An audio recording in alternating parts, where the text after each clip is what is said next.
All right. There we go. Got it. All right. Well, welcome everyone. Thank you for joining us today.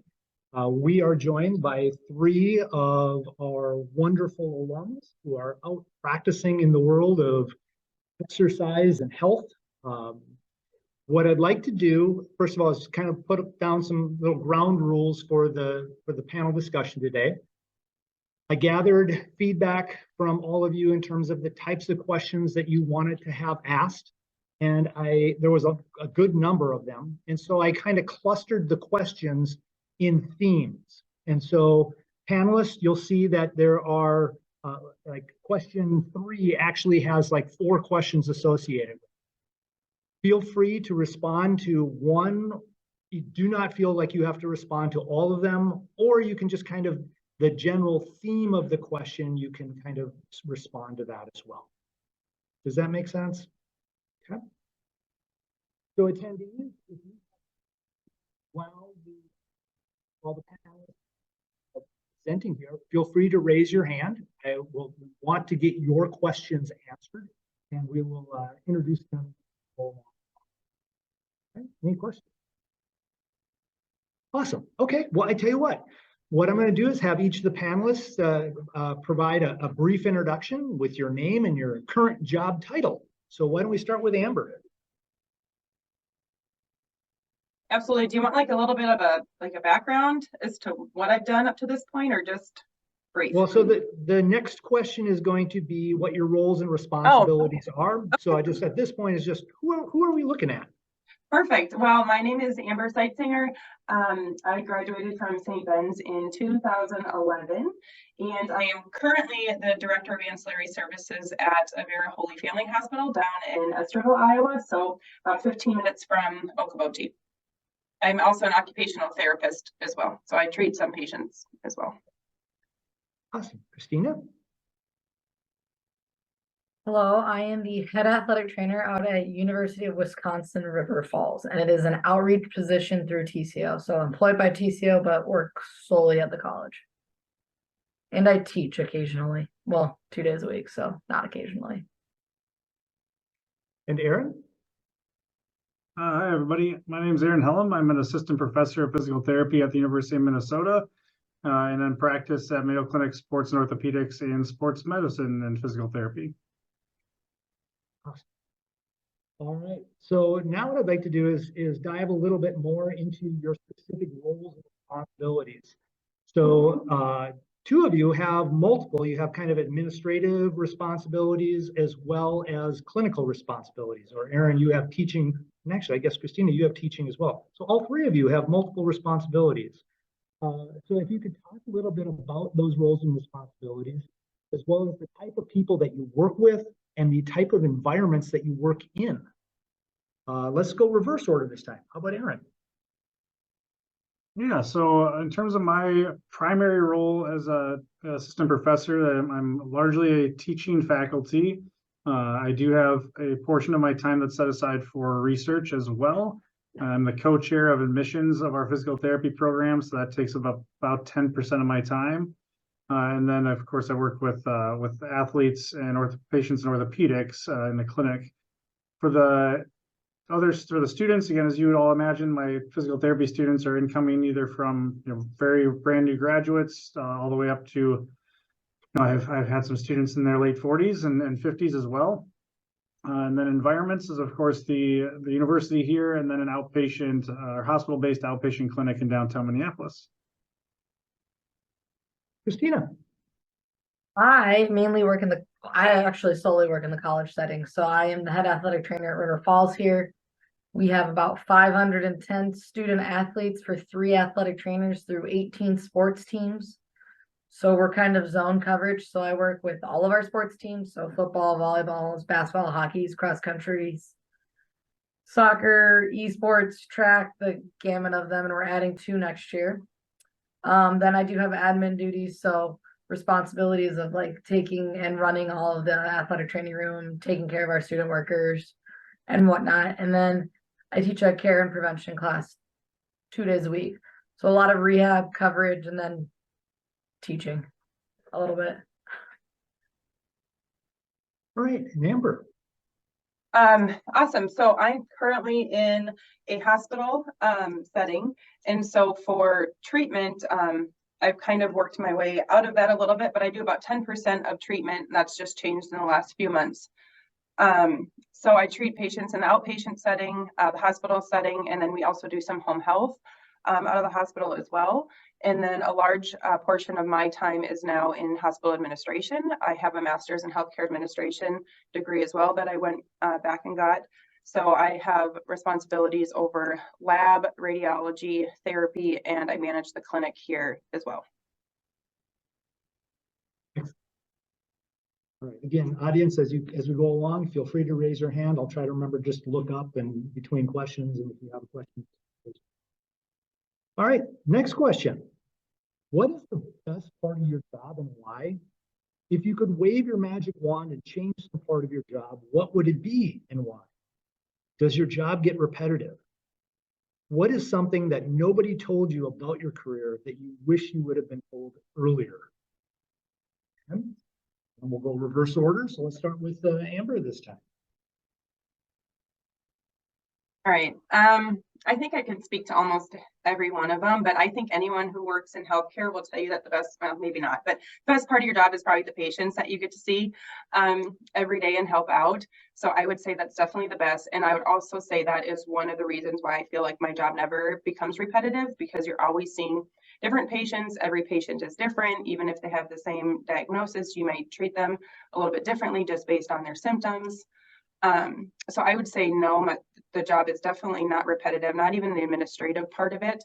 Because again, we're dealing with different things every single day, constant changes in laws, regulations, all of that, which is something I probably, if I could wave a magic wand, that may be something I would change. And I think healthcare is just ever changing. And just in the last few years, we've seen it change, I think at an exponential rate than I did in my first probably 8 years of healthcare. I'm not sure about it if someone would have told me something earlier. Maybe being like in the therapist realm, like how much kind of administrative paperwork it actually is, and how much documentation you're expected to do. It's great treating the patients, but do know that you're kind of in it to be in the electronic health records and documentation side of it as well. So. Christina. She pretty much got it all there. Definitely the patients are the best parts. It's absolutely a blast working with the kids every single day, or the patients, getting to know them, talking, working through, figuring out which kids you can push which ways or which kids you need to support more and whatnot. Very interesting. By far the worst part of it is documenting and writing everything down, working in that EHR. I wish I would have paid attention in my admin classes as a grad student, and I very much did not. So that would probably be like, they have those classes for a reason. Maybe don't just online do puzzles, online shopping, or apply for jobs at the same time as that class. Maybe just like a smidge of attention. Magic wand, someone to document for me, or more staff. Honestly, having more staff would be helpful. And someone told me earlier in my career, pay attention to your grad school classes. They are boring, but they are there for a reason. Good. Yeah, I would echo a number of those things. Certainly now that I get to work with students, that's a huge positive for me in my role. But it kind of ties into the question of whether or not my job gets repetitive. But I really love the variety of being able to do teaching, research, and clinical practice because it makes for a kind of a dynamic work week. Again, it avoids the repetition and also gets me excited about different areas that I have passion in. So when you treat patients all the time, at some point you do get a little bit tired and like, man, I'd love to do something else for a little bit. And then when I get a mix of research or teaching, it kind of recharges me to go back into that setting. If I could wave a wand and change something, I would remove or maybe cut in half is maybe more realistic, although that's not realistic either, but remove tuition for PT students and really healthcare professionals. because in healthcare, outside of physicians, NPs, PAs, nurse anesthetists with some of the higher earning potential mid-level providers, the rest of us, accrue a similar and, relative to income amount of debt, but it's a little bit harder to make up that ground. So I wish I could get tuition lowered for really all health sciences professionals. What's something nobody told me about? I would say that at least for patient care setting, that it's pretty rigid. So I worked in the training room when I was there at St. John's, worked in St. Ben's training room with Amber when she was an excellent volleyball player at St. Ben's. And I've continued my researches in volleyball. That's hence the ball in the back.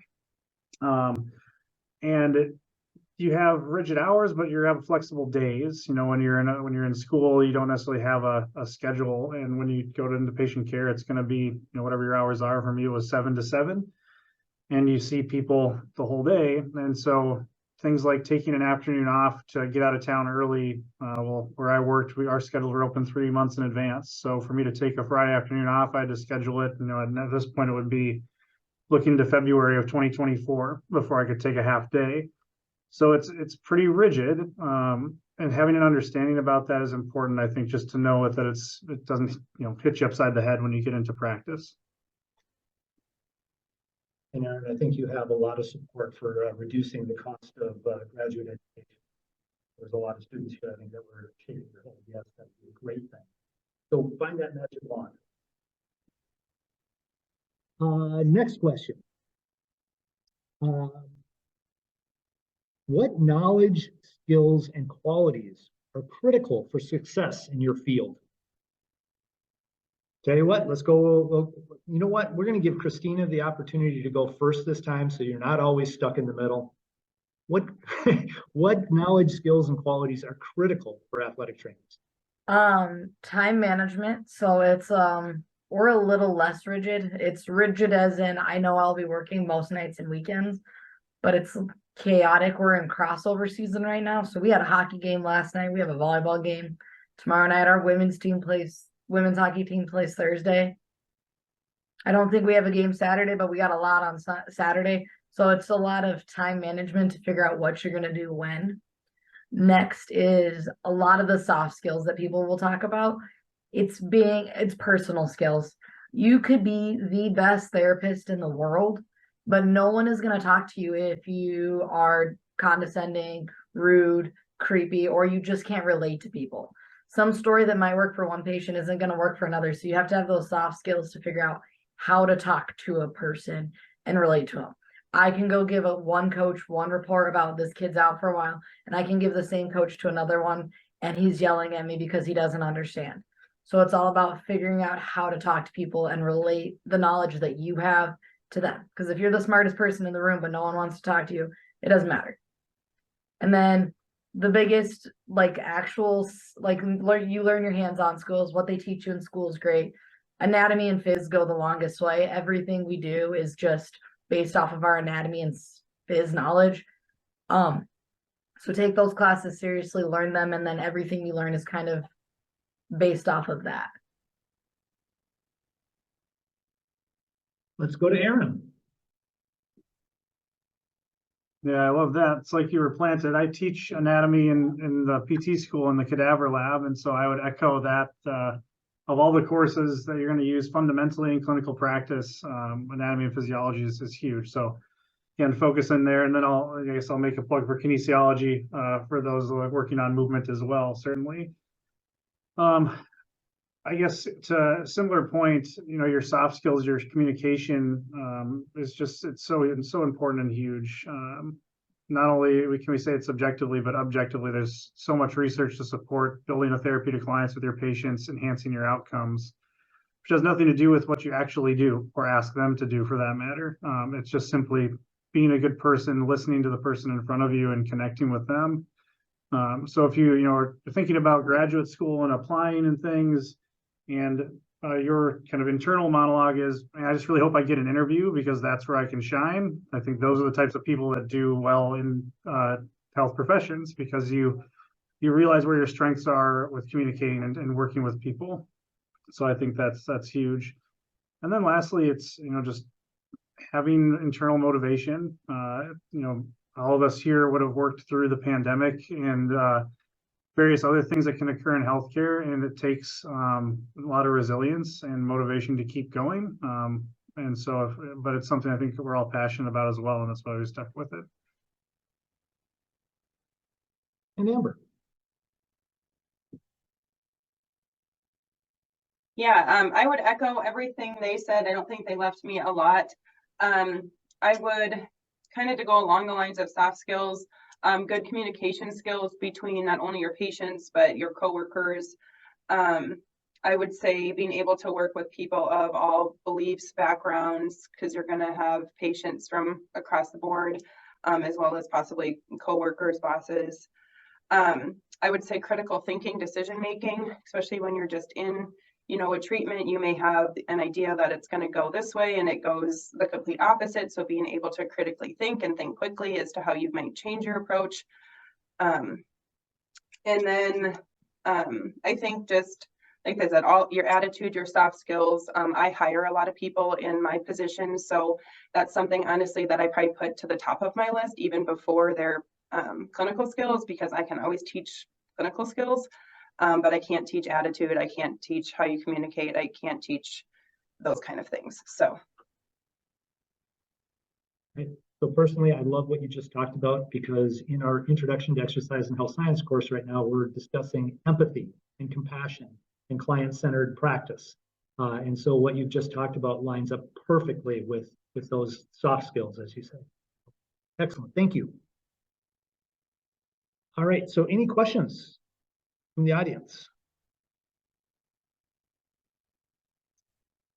And then we'll keep going down the list. So how did you get to where you are now? In your response, address both how you decided this is what you wanted to do for a career and the education and experiences that led you to where you are now. How did you get here? What led you down this path? Yeah. And let's go Amber. We'll go reverse order again.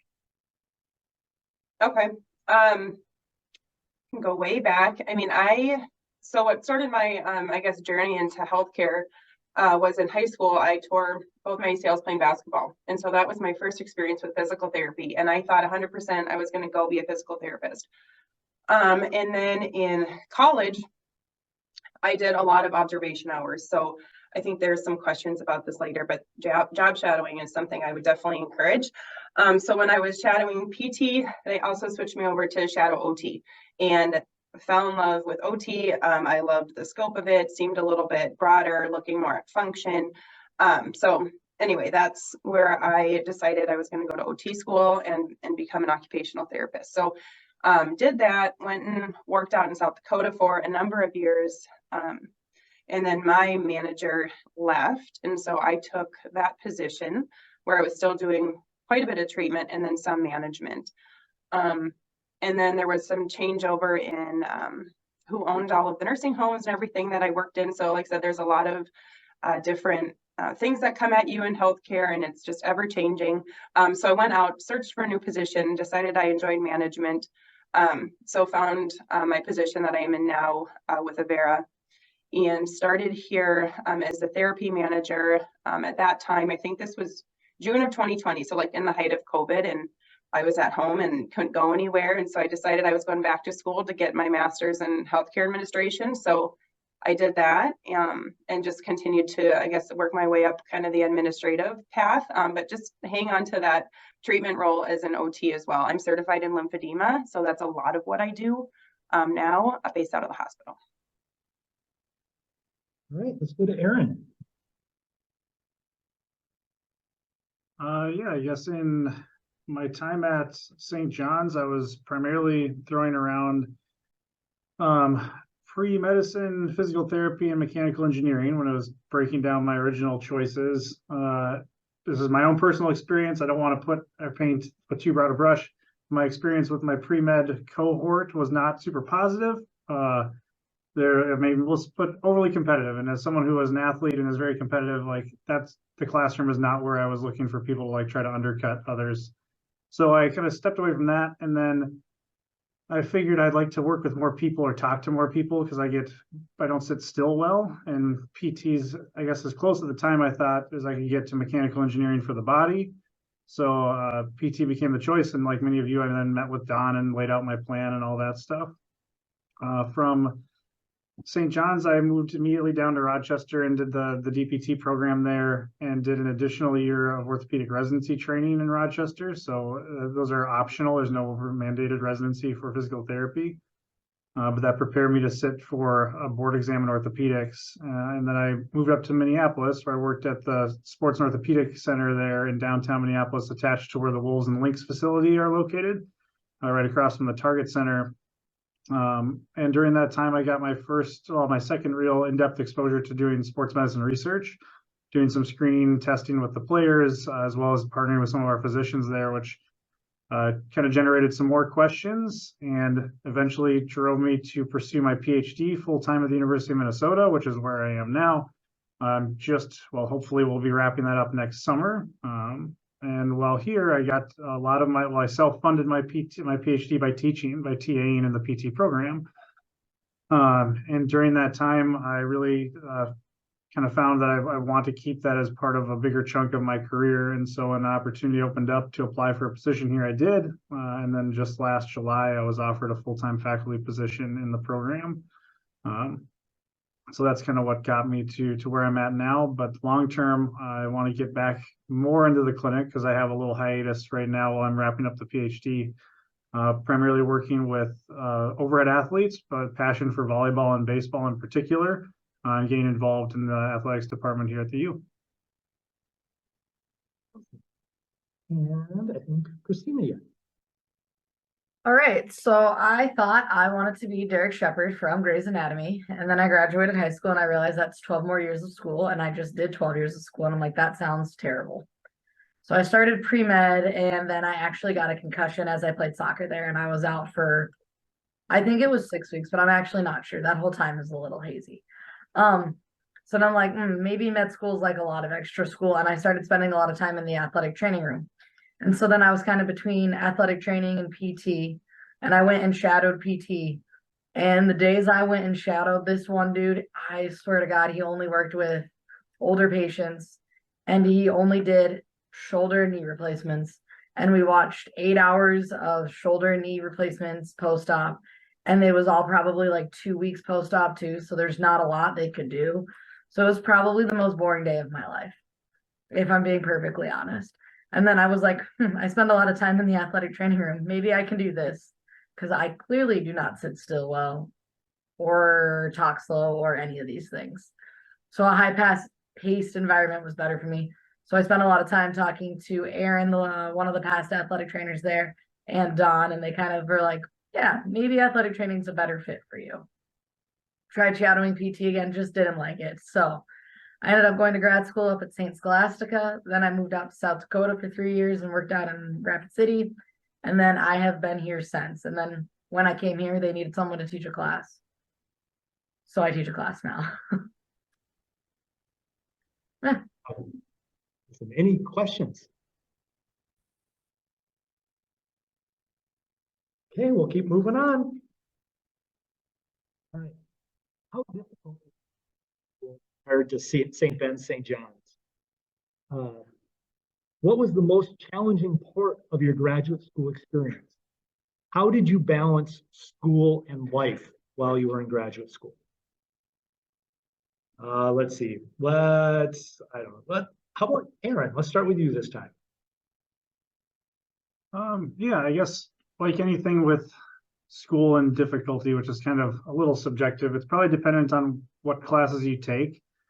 And maybe if it's still credit-based registration at St. Ben's, St. John's, how many credits you came in with so that you can maybe take more optimally timed classes or with the professor of your choice. But I would say grad school, it's an effort in time management. So for it sounds like all three of us here were athletes in college, and which adds its own amount of time outside of class.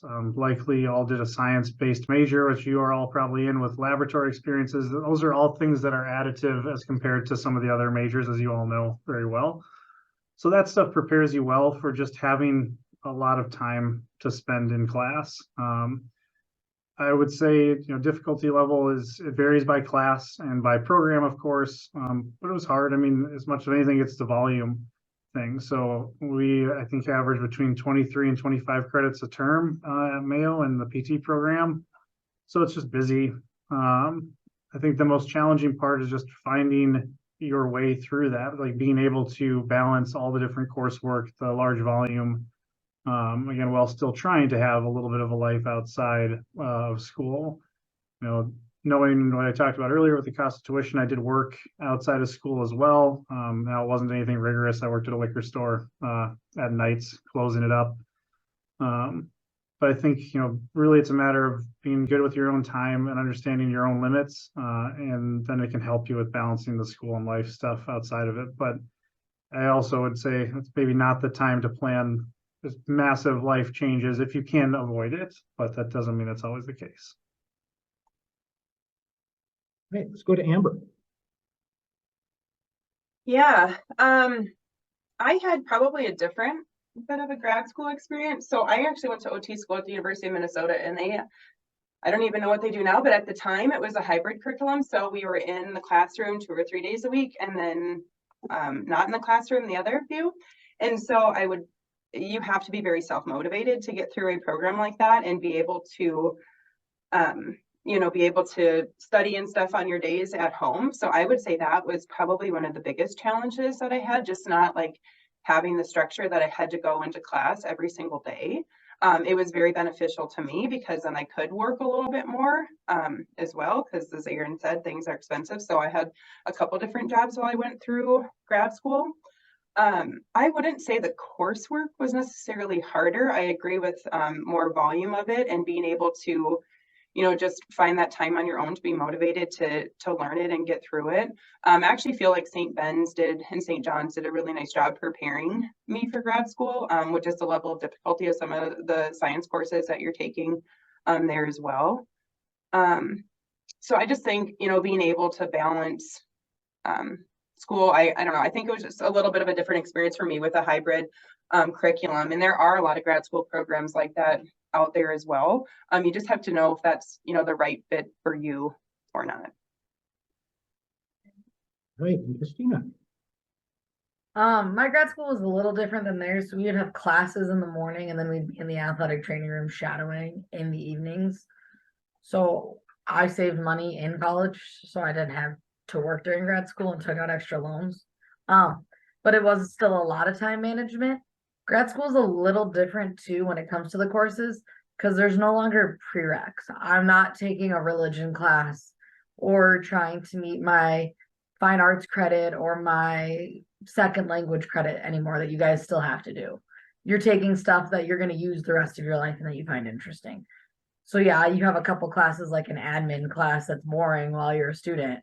But for the most part, what you're learning is stuff that you're excited about. So it makes it a lot easier to study.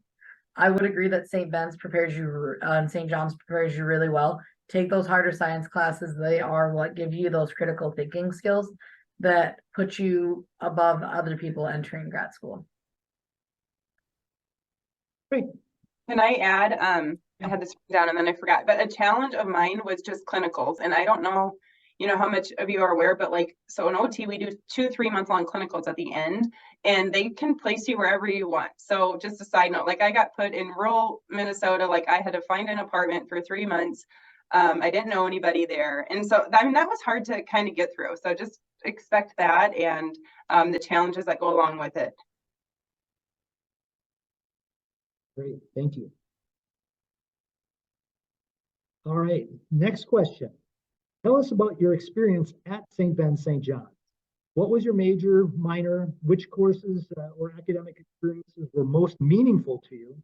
And then is there something that you did or did not participate in that you wish you would have participated in? Is there something that you either did participate in that was really meaningful or something that you wish you would have done? And let's start with Christina this time. So I was a nutrition major with an exercise science minor, because they didn't have the major yet. I would do that again. I love my nutrition courses. The professor I had that I remember the most from that was Amy Olson. She made me, when we got to biochem, I remember still like the huge printer paper that's like, I don't know how we fit it in anything to take it anywhere. We had to draw out the whole Krebs cycle and everything. And then exercise kinesiology. I'm terrible at physics, so that class just destroyed me with Don. But those were the best classes you could take for sure. Very preparing for you.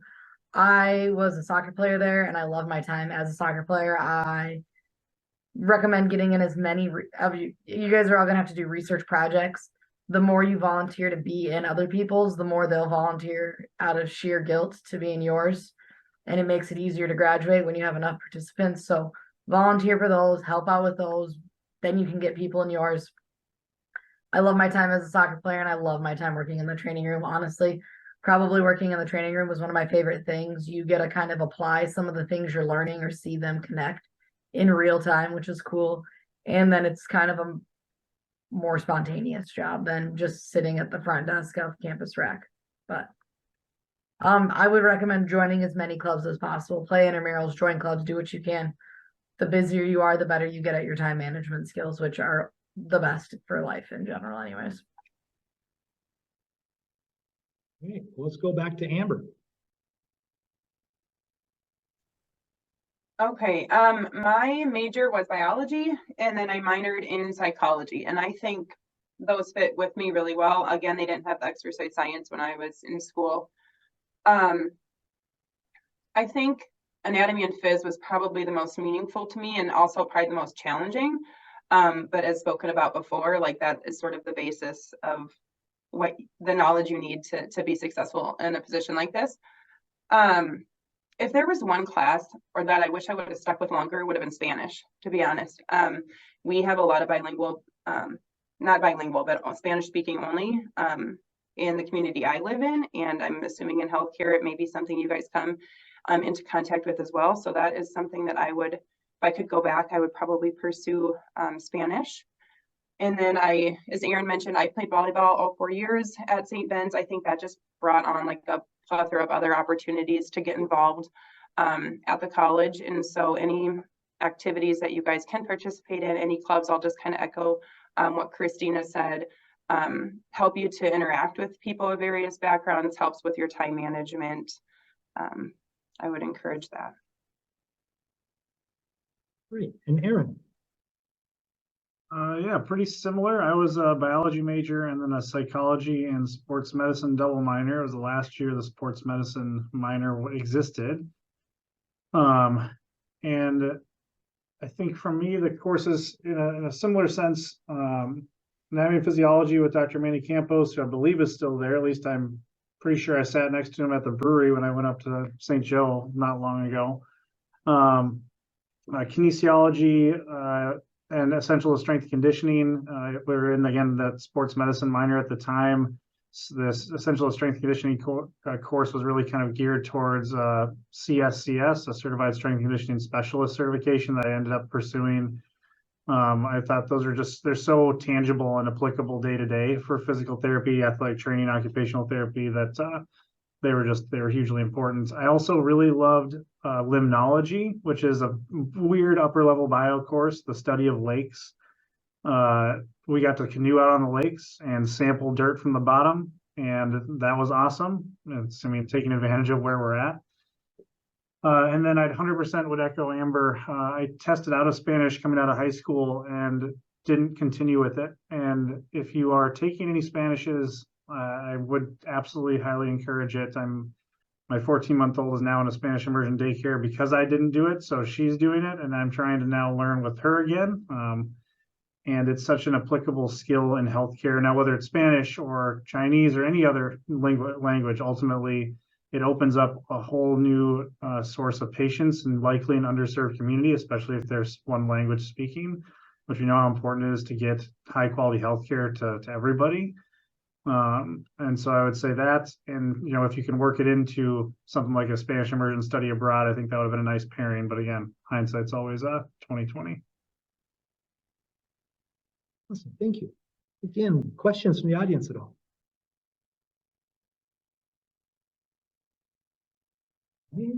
Seeing none, we'll continue on. All right. Besides academics, what other things did you do, or what other things were you involved in? You kind of touched on the athletics part already, but other clubs, organizations, talked a little bit about off-campus jobs, but on-campus jobs, off-campus jobs, study abroad, internships, shadowing, etc. What kind of were some of the non-academic things that kind of hallmarked your experience here at St. Ben's and St. John's? And let's start with Aaron this time. Yeah, so like the others, I played baseball, which was certainly important for me. I'll fangirl over one of my classmates a little bit, but along with someone named Marie Boo, we started the PT club when we were there. For those that haven't heard her name, maybe Don has talked about her. She just wrapped up her time as the head PT for the U.S. Women's National Team, soccer team. And prior to that was with Stanford Athletics. She was my research partner there. And so I highly encourage you to get involved with those types of clubs.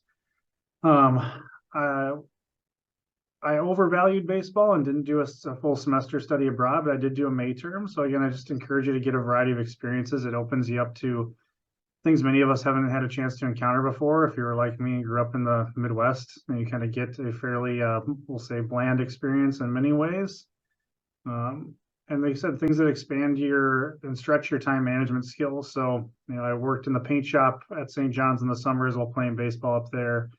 I worked 2 years in food service at Sexton, which I think was probably the most formative job I've ever had, and understanding what it means to work in a service industry with 18 to 22-year-olds as your primary customers was eye-opening. But then I moved into the training room, which was hugely experiential and formative for me. And then bartended at Sal's. I think all of those really made for a more well-rounded life experience while I was up in St. Joe. Awesome. Go to Christina. I didn't have quite as cool jobs as working at Sal's, but I did some internships with the St. Cloud Orthopedics. Like I said, I played soccer, so that took a lot of my time. I also overvalued soccer and switched my major too many times and did not have the opportunity to study abroad. I would highly recommend figuring out a way to, if you can. Again, May terms are great if you are slightly indecisive about what you want to do with the rest of your life as an 18 to 22-year-old. I do agree, the more clubs you can get in, the better. I went to club meetings. My friend took a film course, and we ended up going to some club meeting where we went to Space Aliens in Monticello, and we had a whole club meeting about where they talked about alien movies and like the film properties. It was the weirdest night ever, but it was really cool. So you can just put yourself in there when friends invite you to weird things, just go. I mean, weird stories to tell later as you speak on a panel, but other than that, you learn life skills. So the more the merrier. I can't remember all the clubs we were in, but we played a lot of intramurals too, where you had to like talk to and join a bunch of random teams. Highly recommend that. Amber. Yeah, again, echo everything that was said. I played volleyball, like I mentioned. I probably wasn't in as much clubs as if I were to go back, I would certainly, do that again. But, pre-med or pre-PT, I think there's a pre-OT now as well. But intramurals, all that. I did work a few on-campus jobs, mainly at Campus Rec, at St. Ben's, worked in the fitness center, was a lifeguard. Worked in the summer. I did one kind of internship with a chiropractic office over in St. Cloud. That was cool. I got to do some treatment there with E-stim ultrasound, kind of just some on-the-job training. So, I mean, certainly look into that with kind of that bigger St. Cloud area over there. If there's anything like that you guys could do. Certainly job shadow. I mentioned that before as well. Just kind of anything you're interested in, because maybe like Christina, you get into it and decide to, that's not, what you want to do. So I definitely encourage you to just kind of put yourself out there, join clubs, organizations. I also did not study abroad. If I were to go back, I would do it again. I did move to New Zealand. I took a year off of school in between undergrad and grad school, and that was a great just opportunity to learn, meet people from various backgrounds. So I think you could have a similar experience going abroad. just to kind of be a more well-rounded person moving into a professional position. Excellent. Thank you. Again, questions from anyone? Okay, I think everybody must have submitted their questions online, and so we're getting them all answered. That's awesome. Oh, sorry, yeah. You go ahead.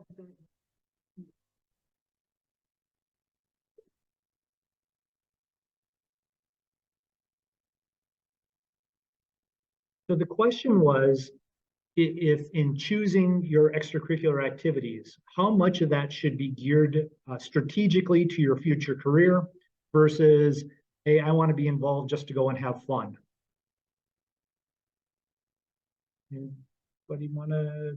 I would take a mix, honestly. If you really want to be a PT, pre-PT club is probably going to be fun for you. If you want to be an athletic trainer, that club is probably supposed to be fun for you. So try to get a mix. Like, yeah, don't neglect intramurals, but don't ever join a single club because you have a different intramural every single night. Get a little bit of a combo of both. Like, do something that is fun and that you enjoy, because that'll be good for you to know the rest of your life. But at the same time, whatever field you're getting into should be fun for you, if that kind of makes sense. I would agree with that. But I also think if you want to join a club because it interests you, I would certainly join it. You could put that, on your application to grad school, and that's going to speak volumes that you were involved in all of these different things and still, could obtain this GPA, and you could time manage and all of that. So I think the more you can get involved and the more you can, put on that application too, and it's going to just grow you as an individual. Aaron, could you speak a little bit to this from the perspective of the graduate school application review process and looking at the activities that your applicants are involved in? Yeah, 100%. So for additional background, I also reviewed applications and did interviews for post-professional residencies. So for sports physical therapy residencies after the PT program or DPT is done. So I've got now the entry-level DPT program admissions experience, and I've got the post-professional lens as well. And so to speak to the general question, the specificity of your experience is much more important later on. So when you are looking to get into grad school, in fact, we have a pretty broad and holistic application we just redid. We don't want to see that you've only been in orthopedics and sports. Even if you think like that's where I want to be. To us, again, it's not necessarily always fair because many people have broad experiences already, but historically, as you get older, you gain experience, right? And so the more things you can see to have a better understanding of the breadth of the field you're going into, for one. So that's specific to PT, I would say, shadow in different areas, peds and hospital and outpatient, see what it's like. But also the breadth of your experience, just growing up as a person. So I want to see diversity in, your clubs or where you worked, and whether you're a coach for a sports team, or, all of those things, you gain skills that can be directly applicable to your future career working with people. Again, and even though it may not be like this is a physical therapy ATC or OT class or club, I gained leadership experience by, being the treasurer for the rugby team, or I got, X, Y, and Z. Like those things make for a much more well-rounded applicant, and they're going to get a much stronger score from our reviewers than someone who is only laser focused on one thing. Now, once you are into grad school and you've hit that first hurdle, that's where specificity gets important. So if you want to be a PT, AT, OT with a professional sports team, or a D1 college that's paying you, where all the money is in our careers is not, currently where I'm at. Then we want to see that specificity of experience, that you are tailoring the continuing education you go to, the classes and volunteer experiences you have towards sports or towards that specific area, because it shows like, now I know what I want to do and my path is pushing me toward it. So right now, with where you're all at, think broad, general, what makes you a more well-rounded, individual, and use that to speak to it on your application. Excellent, thank you. Yeah.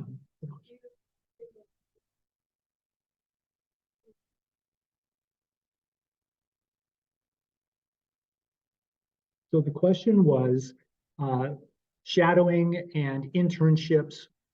Where should those things fit in? Should they be during summer break, during semester break, during the semester? Any comments on based on your experience? Whenever you can. That's it. That's the answer. Like, I have so many student athletes. Actually, Erin, you just accepted one of our PT student athletes who's a hockey player. So thanks. She's super, super pumped. It's literally whenever you can. That girl does some shadowing in the mornings, then comes to classes in the middle of the day, then works in the training room for an hour or two, and then goes to hockey practice each night. She did a ton of hours in the summer. If I've had volleyball players who get a ton of hours in the winter over J terms. It's literally whenever you can make it work. So just reach out to people. You'll find most people in the healthcare field are terrible at replying to emails right away because we go through phases of being super busy and super not. But we will eventually get back to you, and most of us are all very willing to help out and let people shadow and do and learn, especially shadowing opportunities. I don't think I've ever been anywhere where anyone's ever said no, or where they've said, nope, can't do it at all. There might be a, no, we can't do it at this time. We have like 6 other kids here, but just ask, and whatever you can make work in your schedule, even if it's an hour here or there, those hours add up and they count. And again, lots of different places and different experiences. I wouldn't want to send a kid to AT school who's only shadowed with me. I'm only one way to do things. So lots of different places and it times. Yeah, I would agree. I did my one kind of internship, I guess, in the summertime. And then I did a lot of my job shadows just within the school year. I mean, if there was, you know, a couple days where I only had class in the morning, I would go, you know, in the afternoon or vice versa. And I think it's just putting yourself out there and contacting those clinics, hospitals, and just seeing what they're able to accommodate. And most of them are able, you know, going to be able to accommodate you. There may also be like some paid like tech positions that they may be able to offer like 1 or 2 days a week, where you don't need any formal, you know, education to go and do that. And that might be something to look into as well. I know we had a couple techs at the hospital I worked at in Yankton, South Dakota, who were actually like pre-PT, excuse me. Yeah, I would agree. You know, you're going to fit them in when you can. You know, you're busy during the school year, and I'm sure many of you are also busy in the summers if you're working. So, you know, in a perfect world, you can line up a position similar to what Amber just mentioned, where you're getting paid and able to get some of those shadowing hours complete. Like, we look at those the same. We have you break them out into unpaid and paid, but we don't discredit someone having, you know, 800 hours of a paid tech job where they got tons of experience shadowing somebody. Again, I try to emphasize breadth if you can. And so trying to get to different areas within each career that you're interested in, just like Allison mentioned as well. The more people you can see, the different types of practices you can see, the better and more informed you'll be, so that you know when you make that decision to submit an application that you're ready to go to grad school. So I think, yeah, whenever you can do them, and then getting a breadth of experiences are going to be the big thing. Yeah. Great. Any other questions?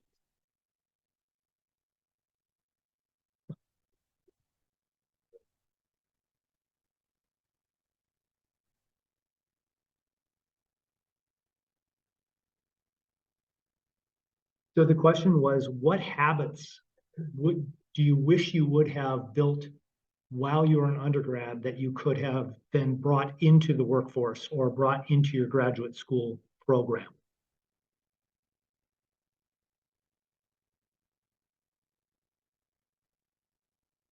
That's a really good question. I think you stumped a few of us. I think, you know, your biggest habit is just your ability to manage your time and be self-motivated.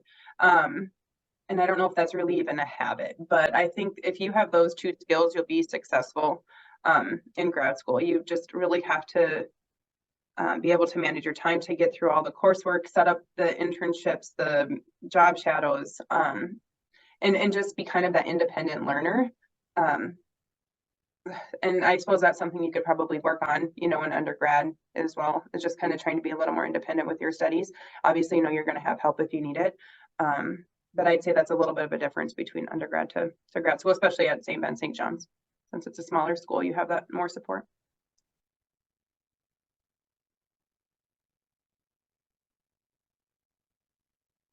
This is kind of a weird tangent. I would agree with that. And then I would say figure out how to handle your mental health. So figure out times that are going to be stressful for you or difficult for you, and figure out how you're going to manage through stressful times, because they're going to happen in life. And you guys are in college right now, so you have access to free counseling. So if you ever go through it, I would highly recommend using it and just learning how to deal with whatever anxieties, stresses you go through mental health wise, and learn those skill sets to help yourself through those.